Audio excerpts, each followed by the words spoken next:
Bueno, para la siguiente ponencia contamos con la participación de Antonio Gandano, maestro chocero con más de 30 años de experiencia en el oficio y ganador en 2020 del premio Richard Driehaus de las Artes de la Construcción y también de la beca Donald Gray, que concede también esta entidad.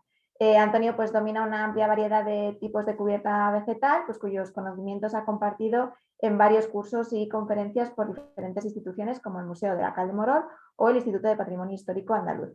Hoy contamos gratamente con su participación, donde pues, nos va a hablar sobre las técnicas de techado en cubiertas de pasto empleados tanto en España como en Europa y tanto su uso tradicional como su uso actual. Nada, adelante Antonio, cuando quieras te escuchamos. Bueno, muchas gracias y buenos días.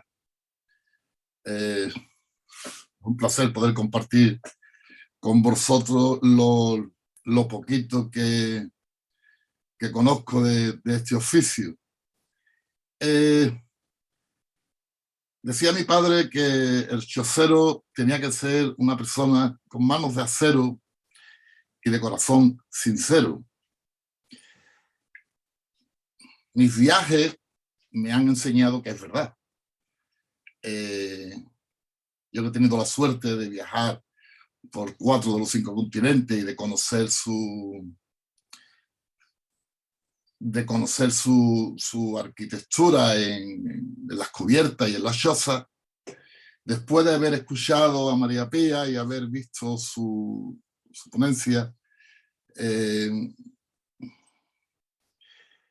en donde nos ha hablado de las chozas en España, de las tipologías y de las construcciones, desde bueno, las barracas, las chozas de las Andas aquí en Cádiz, o bueno, Asturias y por toda España, los Pirineos y demás, pues tengo que decir que posiblemente después de que el hombre saliera de la cueva, la choza haya sido pues la vivienda la primera vivienda o la primera cubierta junto a la de piel, ¿no? Y es la que hoy nos sigue acompañando. O sea, algo bueno tiene que tener, o mucho bueno debe de tener. Deciros que chozas como se hacen en todo el mundo, pero sin embargo lugares donde las chozas han evolucionado con los tiempos y donde se hacen trabajos magníficos y de una belleza y una durabilidad que, bueno, asombra, ¿no? A propios y a extraños, ¿no? Por ejemplo, en Japón, Sudamérica, Dinamarca, curiosamente, en Holanda, en Alemania, la Bretaña francesa, en Inglaterra, y actualmente, aunque con mucho trabajo, también en España se están haciendo buenos y actuales trabajos en cubiertas vegetales o en cubiertas de pasto, de paja seca. Difícil, pues se necesitaría mucho la ayuda y el apoyo de las instituciones y de los gobiernos centrales con idea de poder llevar a cabo este oficio tan milenario llamado a perderse, pues somos muy pocos los que quedamos, que nos dedicamos de lleno a la choza. Voy a compartir pantalla porque os quiero mostrar algunas fotos. Intentaremos de hacerlo. Por regla general, cuando hablamos de la choza, normalmente lo primero que se nos viene a la mente es una choza. Estas características las relacionamos con el campo, las relacionamos con la pobreza, bueno, con el ganado, con el pastoril, ¿no? Con el pastoreo y demás. Y hay que decir que gracias a ello posiblemente todavía hemos aprendido de ello, ¿no? Yo tuve la suerte de haber mi infancia haberla pasado por ratos en las chozas de mis abuelos, en las chozas de mis tíos. Las chozas las había, bueno, como en este caso, pues con paredes, ¿no?, de piedra y de cal, y los techos, los pastos. Aquí en este caso eran pastos de castañuela en esta zona. Hablaremos adelante, ¿no?, un poco de... Aquí, bueno, la choza marismeña o la choza de la janda, ¿no?, cubierta completamente de pasto, que hoy en día las mantenemos pues gracias casi siempre al tema del turismo rural y de los camping y de la hospedería, ¿no? Cierto que todos tenemos esos gratos recuerdos de que por dentro las chozas pues son muy bonitas, que se hacían de caña o se hacen de caña con los palos de eucalipto o lo que tuviéramos a mano, ¿no?, de pino, y sobre todo que eran muy calentitas en invierno y muy frescas en verano. La choza, cuando yo llegué, me encontré con que no estaban estancadas. Estábamos estancados. Entonces me propuse ya desde el primer momento en el que pude contar con varios maestros, muy importantes los maestros de campo, porque no se concibe la choza, el oficio del chocero, no se concibe sin el conocimiento del campo, el conocimiento de la planta. Es muy importante conocer la planta con la que tú vas a trabajar, porque si no se conoce, pues mal va. Y cuando hablo de conocer, hablo desde el nacimiento de esta hasta su trabajo final. Aquí en este caso os quiero mostrar cómo se hacía una choza, o cómo hacíamos una choza, o la seguimos haciendo, hasta hace pocos años, hasta hace un par de décadas, o menos, vamos.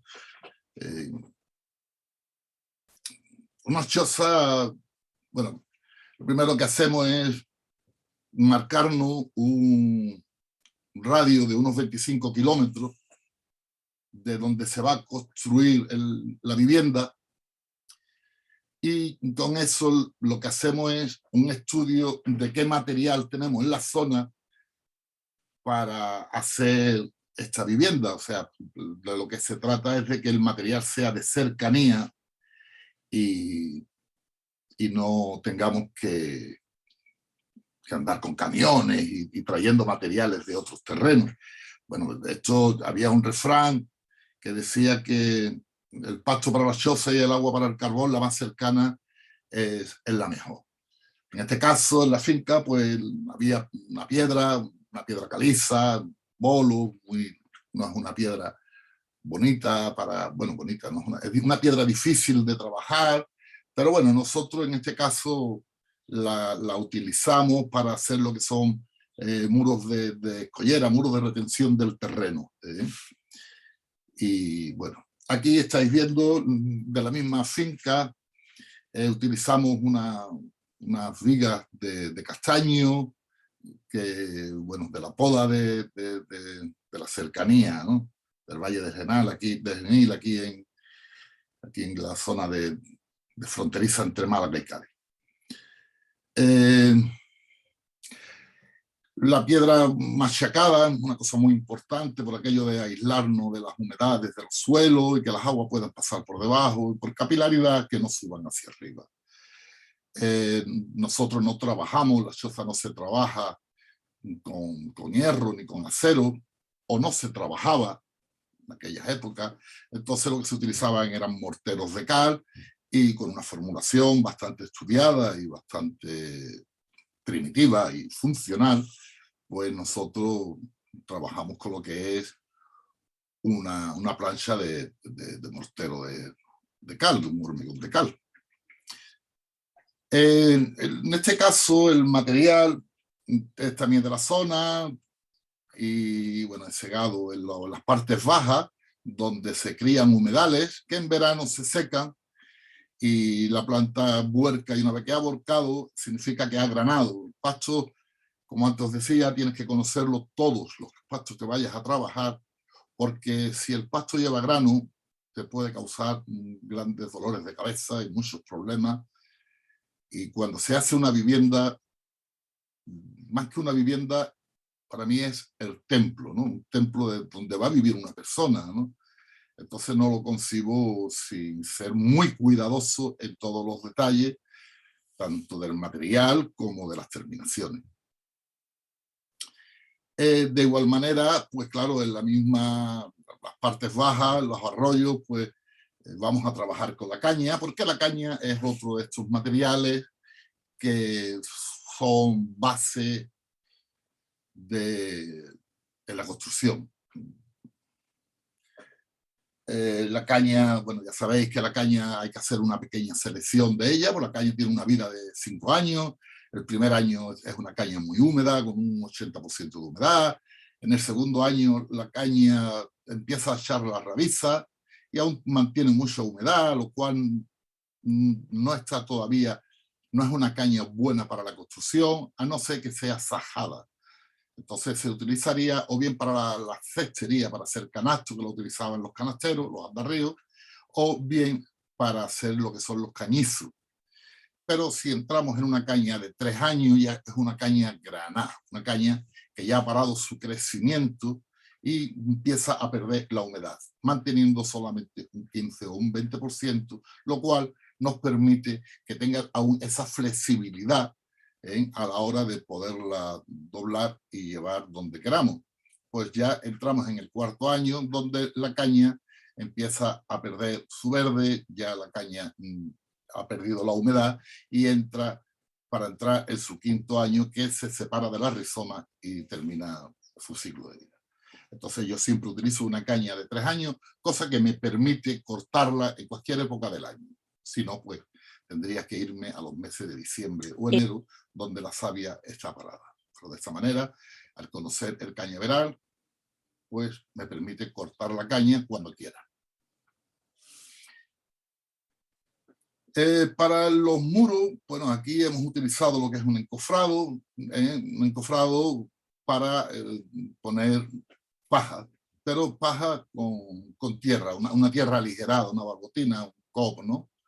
Donde en esta ocasión utilizamos la paja del trigo, pero la paja del trigo hay un problema, que es que, bueno, la del trigo y todos los pastos de balagos de hoy en día, que vienen cosechados con máquinas segadoras, y entonces, bueno, son pastos muy cortos y además traen mucha semilla, mucho grano que si no lo explotamos, pues lo más probable es que entren las hormigas en las paredes o en los techos y en busca del grano, y cuando encuentre la hormiga el grano, pues a renglón seguido vendrá el ratón o vendrá un reptil y al final pues tendremos paredes o techos que no serán paredes y techos, serán unos habitáculos para otros visitantes.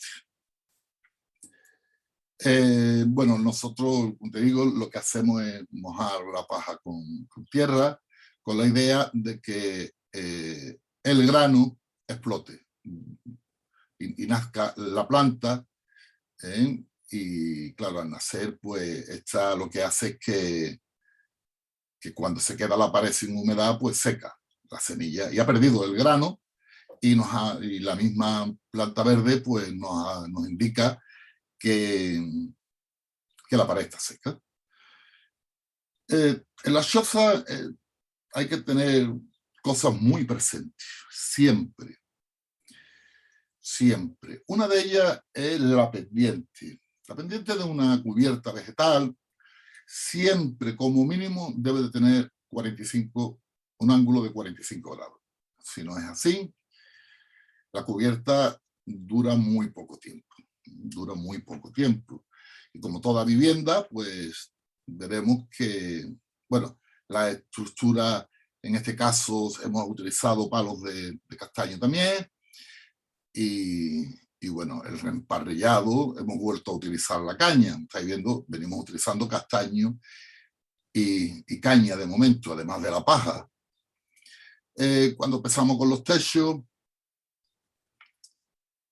Aquí en esta ocasión estamos utilizando una técnica de peinado y dándole unas formas al techo para que entre algo más de luz, porque ya hemos visto que cuando las chozas, yo recuerdo que eran todas muy oscuras y no tenían vanos, y eso había que cambiarlo, o sea, y había que darle y adaptar las viviendas a estas épocas, eso era muy importante.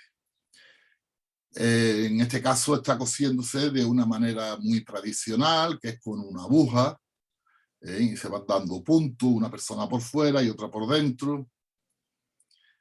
Aquí se ve la pendiente de la cubierta, porque es muy importante. Hay dos cosas a tener dos constantes a tener muy con los pastos. Una es la pendiente y la otra es el tipo de pasto. En el tipo de los pastos, que hablaremos un poco más adelante, veremos que tenemos los pastos de leñoso, tenemos los pastos de agua, tenemos los pastos de balago. Bueno, tenemos una serie de pastos y además hablaremos de ello un poquito más largo y extendidamente. Bueno, ya se empiezan a ver las intenciones. Aquí el techo, bueno, ya estáis viendo, hemos hecho un arranque de piedra de 50 centímetros.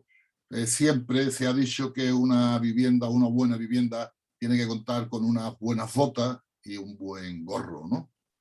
Buen sombrero, ¿no? Que cubra. En este caso estáis viendo los vuelos son largos, lo cual protege mucho la pared, y la piedra pues nos hace despegarnos del suelo y mantener siempre las paredes limpias y secas. Los cumbreros, aquí podemos ver que los cumbreros, bueno, en este caso son de morteros de cal. La chimenea o el tiro de chimenea del hogar, en este caso lo hemos hecho por fuera, otras veces lo hacemos por dentro. Aquí lo que es el revestimiento de caña lo estamos haciendo con un mortero de cal, primero con un mortero de agarre, lo que se le llama un jarbeado, luego un mortero de base, un mortero de relleno, ¿no? Una arena gruesa, y una cala aérea, y para terminar una cala aérea fina con una marmolina, un polvo, ¿no? Muy fino, ¿no? Para dar la dureza y una terminación aterciopelada, que la damos con una cal en pasta para terminar la fachada. En este caso, la cumbrera lleva esos pequeños dibujos de pétalos, no sé, ondulaciones, ¿no? Ondulaciones, no sé.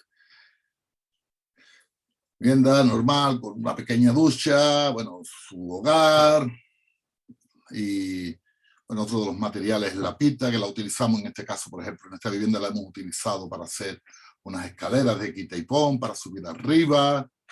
Bueno, al fondo se ve lo que es una pared hecha con un ladrillo de adobe, una pequeña encimera para mantener una pequeña hornilla y un punto de agua. Los suelos son de tierra y, bueno, con piedra y un poco de madera en el umbral de la puerta, ¿no? Donde la madera siempre, los barandales y demás, todo sencillez. Intentando de que el edificio se integre en el terreno, respetando siempre la vegetación, los caminos, bueno, pero sobre todo limpieza, y que sepan que nosotros el humano estamos conviviendo con ellos. No venimos a luchar, pero sí tenemos que dejarnos cada uno nuestro espacio, ¿no? Y bueno, pues un patio de piedra, de bolos, y poco más. Todos los materiales, como os he dicho, son de aquí, de la zona de donde se ha edificado esta.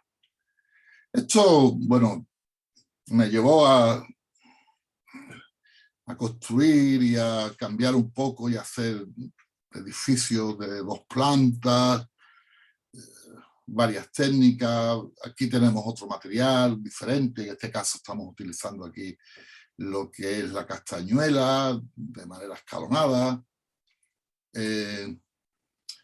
La tipología de las viviendas está pues redonda, una caseta para una huerta, para un huertero en la zona de aquí de Toledo, en la zona de Oropesa, Talavera y demás. Una finca y un lugar para que el huertero pueda descansar y tener sus herramientas y sus semillas y demás, a buen recaudo, con un pollete muy típico también de la zona, pero siempre con una cubierta muy concienciada, un gran vuelo y unas botas de piedra otra vez. Aquí volvemos a ver otra vez la misma tipología, los cumbreros de cal. Aquí la vemos toda de piedra, sobre una pared de piedra en la montaña. Bueno, esto fue una odisea. Este trabajo posiblemente ha sido de los que más me marcó desde el principio, ¿no? Esto había que dar vueltas y vueltas y teníamos que adaptarnos a estos tiempos, intentar de llevar la cubierta de pasto, de llevarla a otras zonas, sacarla del campo y lucirla en las ciudades, ¿no? En las grandes residencias o en las grandes urbanizaciones, ¿no? Y de hecho, pues así ha sido y así está siendo. Para ello hemos utilizado, bueno, nos hemos dejado llevar, ¿no? Por los diseños, por los arquitectos y por las técnicas de techado, además por las terminaciones, en donde... Pero siempre, siempre, sin luchar contra el medio que nos rodea, pues es imposible de hacer nada, por lo menos es mi forma de verlo, que pueda, no es imposible de hacer una vivienda que compita con la belleza de la naturaleza, contra lo que te rodea. Entonces puedes complementar. ¿Os acordáis de aquellas paredes de pasto que, bueno, hoy en día, pues las paredes de pasto ya también han terminado, han cambiado? Motivo muy fácil. Antes se mostraban los pastos, del pasto se mostraba unos 40 o 50 centímetros, mientras que hoy solamente mostramos del pasto lo que es la base de él, o sea, solamente el principio del tallo. Eso nos permite ya no solamente adaptarnos a lo que eran las formas de las curvas, estas formas sensuales, ¿no? Tan naturales, copiadas de la naturaleza, donde las aristas no predominan, desde luego, todos son curvos, ¿no? Los árboles, las plantas, bueno, todo, ¿no? Pero bueno, quizá esto nos permite las aristas, los cortes y demás, gracias a los materiales y a las técnicas más actuales y el conocimiento que de esto nos hemos alcanzado. En el tema de las herramientas, pues bueno, aquí tendríamos que decir que yo me recuerdo que, bueno, una aguja muy primitiva, luego se pasó a una aguja de hierro, algo más fina, mucho mejor. Luego pasamos a una aguja de tijera, una aguja de difícil manejo, a no ser que sea una persona muy diestra. Luego se pasó a lo que es la aguja curva, media luna, ¿no? La cual nos permitía una sola persona desde la cubierta atar y hacer los nudos con los puntos con una sola mano. Pero bueno, al final, como en la mayoría de las ocasiones, ha sido la máquina la que ha terminado desbancando todo esto por el bien del oficio y que no se llame, y había que adaptarlo, como estáis viendo. Las herramientas pues han sufrido todas, han sufrido esos avances, ¿no? Desde los tacos de las palas de taqueo, ¿no? Para taquear, ¿no? Los pastos para peinarlo, ¿no? A hoy en día utilizamos palas de aluminio, ¿no? Con unos tubos que son cuchillas que nos permiten peinar y cortar, ¿no? Los tensores hechos que nos permiten ir manteniendo siempre un mismo grueso en el pasto de 25 o 30 centímetros. estos artilugios que son para montar lo que es los andamios, bueno, la seguridad, ¿no? Ya lo veréis por ahí ahora más adelante, ¿no? Todo este tipo de andamiaje, de quitamiedos, ¿no? Con estas pendientes de 45 grados para que podamos sentirnos seguros arriba en las cubiertas, los sistemas de escalera, antiguamente se hacían de madera, eran muy pesados y dañinos. Hoy en día, como veis, son de aluminio y de acero, son mucho más rápidos, mucho más ligeros. La cuerda ya hoy en día la hemos sustituido por lo que es un alambre galvanizado con un tornillo. Las tenazas las hemos sustituido ya y la navaja la hemos sustituido por un tensor. Aquellos cumbreros que hacíamos de vegetal o de cal lo hemos sustituido por la cerámica, porque claro, no podemos olvidar que el punto más débil de una cubierta es la cumbrera. Sencilla razón, es donde llegan todos los vientos, donde más castigan, y los pájaros donde más daño hacen. Perdón, Antonio, te quedan 5 minutos. Muy bien, pues nada. Vamos a ir terminando por aquí, porque esto aquí me he perdido, no sé lo que ha pasado. Claro, todo esto no se entiende sin el conocimiento del campo. Como hablábamos antes, tienes que conocer el campo, tienes que conocer los materiales. También, si antes segábamos con un osino y a mano, pues hoy segamos con máquinas, donde antes los hacíamos a mano, hoy en día para lo que es el trasiego del material es mucho mejor hacerlo como estáis viendo. Los almacenajes de los materiales hoy en día también han cambiado, porque el cliente te pide y él no tiene un conocimiento, porque los pastos hay que recolectarlo en una fecha determinada. Dependiendo qué tipo de pasto, pues tiene su fecha para la recolección. Aquí os muestro algunos tipos de pasto, en este caso el cerbero, bueno, la castañuela, que es este que está acá. Aquí tenemos lo que es el brezo, dentro de los pastos leñosos. Aquí tenemos la cañota, o lo que es el junco europeo. Aquí tenemos lo que es el pasto triguero, pastos de albina. Aquí tenemos unos juncos. Aquí tenemos lo que es una retama, la escoba. Bueno, tenemos también el esparto. Estos materiales, los pastos para mí muy importantes, o los pastos buenos, por eso el centeno es un buen pasto quizá, ¿no? Y siempre lo ha sido, o lo fue, porque eran pastos largos, para empezar, eran unos pastos muy altos, además con un sílice que lo protegía del agua. El sílice protege, son pastos de la familia de las gramíneas, igual que la mayoría de todos estos, que lo que hacen es proteger muy bien del agua, y además tienen que ser pastos largos, por la castañuela o bien el junco.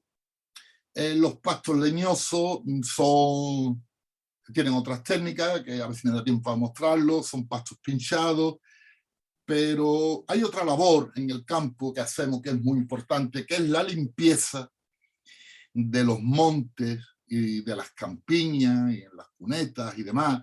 Si observáis, aquí en la provincia de Cádiz, donde habemos gente que nos dedicamos a esto, y tenemos limpio el monte del Brezo, y entre el Brezo y el Corcho, pues hace que en la provincia de Cádiz raramente ocurran puntos de fuego. No hay fuego, ¿por qué? Porque mantenemos el monte limpio. La mano del hombre es la que lo mantiene limpio. Esto pasa con los pastos de albina, en las campiñas. Mantenemos las campiñas limpias. Lo que son los arroyos. Aquí podemos ver la castañuela, lo que os decía antes, los pastos antes duraban menos porque se mostraba mucho. Hoy en día solamente se muestran lo que son los culos de los pastos. Antiguamente se hacían los cumbreros de caña y de pasto, y esto pues había que venir a retecharlo cada 4 o 5 años. Hoy en día hacemos cubierta con una durabilidad o longevidad hasta de 30 años de vida. Aquí en esta cubierta ya hemos empezado a utilizar diferentes tipos de materiales. Aquí tenemos una cañota, un junco europeo. Aquí tenemos una cañota verde que no está verde porque está seca dentro de a la sombra, pero ya está seca, que es la cañota, y luego encima tenemos la castañuela. Aquí en esta otra podemos ver lo que son los pastos leñosos, con una técnica que es de pinchado, esta que hemos visto de los piornos y demás. Bueno, pues en este caso es algo muy similar o parecido. La caña, bueno, y la madera pues nos hace hacer desde trabajos de marquetería, ¿no? Con dibujos y diseño.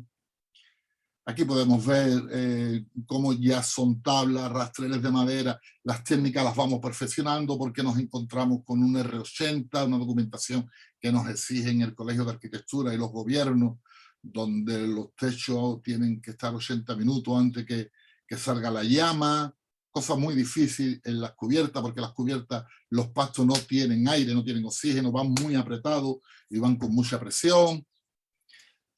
Aquí podéis verlo mucho más cerca la foto. Esta es aquí en Cádiz, en Rotas, una choza malleta, donde los pastos nada más que se aprecian lo que es el culo del pasto, está muy taqueado y la presión hace que no tenga, bueno, comentaba, ¿no? Un poco, ¿no? Esto de andamiaje, la seguridad, bueno, tú sabes. Y luego, pues, bueno, el detalle, ¿no? El cuidar no solamente la parte de fuera, sino la parte interior, y llevarla a las urbanizaciones y, bueno, llevarla del campo a la ciudad y del ganadero o del hombre, del agricultor, llevarla a los hijos de los agricultores, a una sociedad económica y culturalmente la clase media o alta, ¿no? Que al fin y al cabo son los que pueden pagar esta artesanía, llamada a perderse, por lo que dije al principio de esta exposición mía, que es la falta de ayuda por parte de las instituciones y de los gobiernos a estos oficios que están llamados a perderse, por lo que ellos, desde aquí, hago un llamamiento, si alguien los escucha, a que por favor que hagan lo posible por mantenerlo. Nada más que deciros, muchas gracias, y luego dentro de un rato estaré a vuestra disposición por si algunos tenéis alguna pregunta en especial y queréis, aquí estaré para contestarla gustosamente. Elena Agromayor, a ti darte las gracias por esta invitación y que puedes contar conmigo para lo que necesites. Muchas gracias, Antonio.